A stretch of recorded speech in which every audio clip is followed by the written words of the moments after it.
deal today where we are going to be sending them weapons and they're going to be paying for them. The United States will not be having any payment made. We're not buying it, but we will manufacture it and they're going to be paying for it.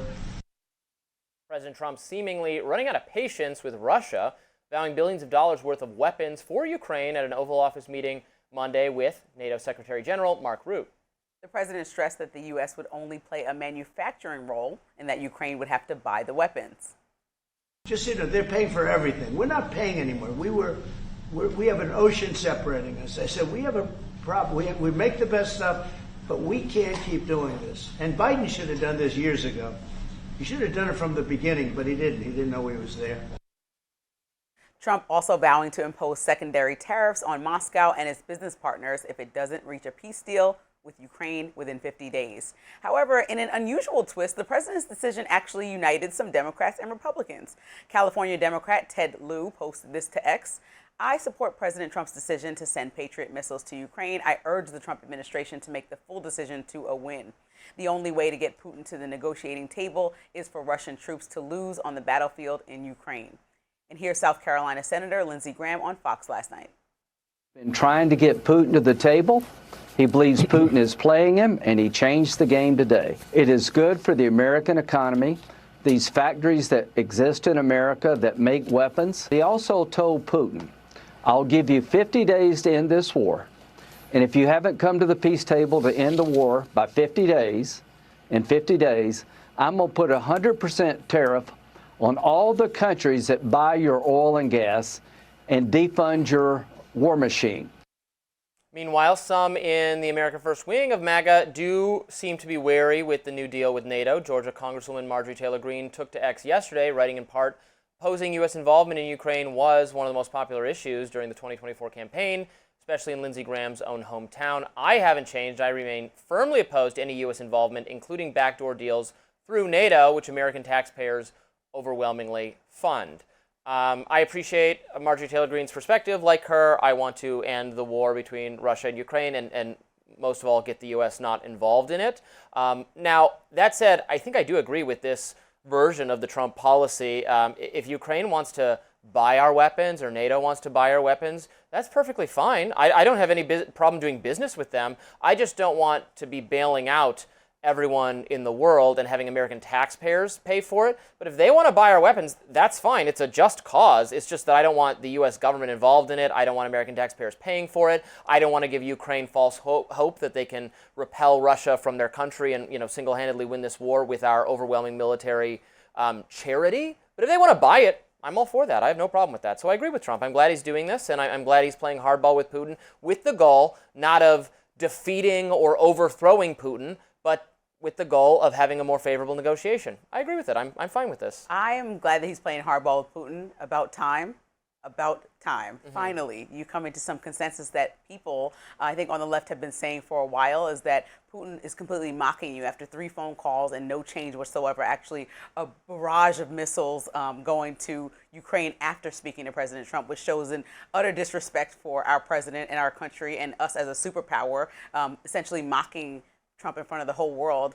It's about time that Trump steps up to the plate and kind of steps in Biden's footsteps of supporting Ukraine in any way. Now, what I agree with Trump on is saying, Europe needs to step in Europe's interest. So they need to spend more money. They need to figure out how to, fund and make sure that they're protected. Because the biggest issue with Russia expanding in Ukraine is that they can do that again, and then they risk stepping into NATO territory, and then the U.S. must get involved, right? Because these are our actual allies on paper. And so I think that this is something that they need to do. Also, these tariffs and these, or these taxes on Russia were really going to help deter them from doing things like all this oil. You think they are going to deter them? Yes, I definitely think so. I think, the inflation is high. They're running out of manpower. Oil revenues are already surging. They're also in the middle of an economic crisis in the same way that the rest of the world is. The rest of the world is not spending the same. So Russia can't just do this forever. And the goal will never, for me, was to have Ukraine say we can beat this superpower Russia. The goal is to stall them and exhaust them and continue to have resources back in Ukraine. It's a big country to exhaust. Yeah, but they can come to the table and say, okay, we're ready permission to negotiate, this also is letting us lose soldiers. This is also costing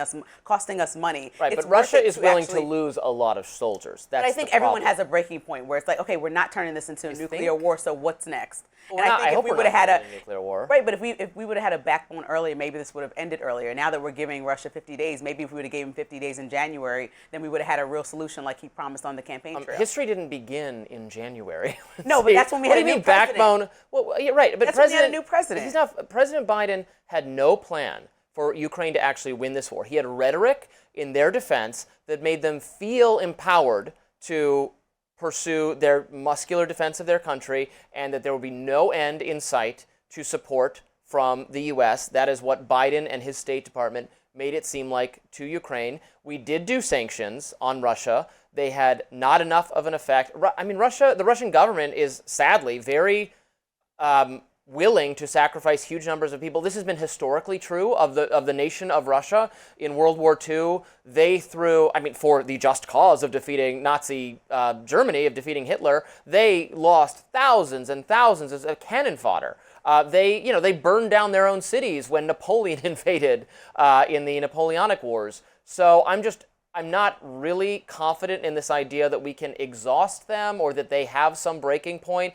Maybe everyone has some breaking point eventually. It seems to me well beyond, I think, what we are prepared to endure. So I don't feel very strongly about the sanctions. But again, if they want to fight and they want to buy stuff from us, that's fine. I don't have a problem with that. And then I hope, and we can be a little tough with them and hope we get a more favorable negotiation. And if we don't, we don't. And you and I also talk about this often, that this issue with Ukraine and Russia has been going on for decades, far beyond Biden, which we hear Trump blame every time when this issue comes up, and far beyond Trump's first term, well in the there are past. ethnic conflicts in this area of the world for hundreds of years. Exactly. So that's what I'm saying. Like, you're saying Biden didn't have a plan, but Trump doesn't really have a plan because he flip-flops so many times that the plan is now what the Democratic plan was a couple months ago. Now it's a different plan. Trump's plan is now negotiate, and then the negotiations It didn't work. Well, the great negotiations negotiator failed. stop going well, and then he ramps up the pressure. I mean, you The say last it's. block we talked about. I don't think it's acknowledging- inconsistent at all. No, it is. It is inconsistent because he did promise on the campaign trail that he would get this done immediately. He has a great relationship with Putin. These are all falsehoods. What he thought his relationship was is non-existent. And so what Putin did is completely ignore everything that he said. And so now what happens if he That's ignores like when this you're. 50-day deadline? I'm not a parent. I know you are. You have a young child. No, you Putin say, is not a if you child. say Putin is your a grown bed, man. you get to, if you clean your room, you get to, have an extra scoop of ice cream or whatever, and they get the scoop of ice cream, and then you find, oh wait, the room didn't get cleaned. Okay, no more ice cream for you. That's not inconsistent. That's just how you're engaging with a difficult personality. So Putin is not going to respond to losing money, losing trade. He's not going to respond to sanctions, but he's going to respond to not getting ice cream. He's going to respond to Trump getting mad at him and slapping him on the wrist. I don't know if he's going to respond to any of this, but if it's just Ukraine buying weapons from us, then that's fine. And even if it doesn't work, it's not really my problem. But the 50-day deadline is the other problem. What happens when that passes? What does that make Trump look like if Putin does nothing? If he doesn't come to the table with a peace resolution, because he's offered that option up in the past. Trump has more faith in tariffs and sanctions and things than I do, although so do many international experts. More faith in those things than I do that they'll work, but it remains to be seen. So I'm glad. I don't know. They're working on it. Step in the right direction. Next up on Rising, Elmo, the puppet X account spewed some really wild and bad stuff after being hacked. Don't go anywhere, we will discuss.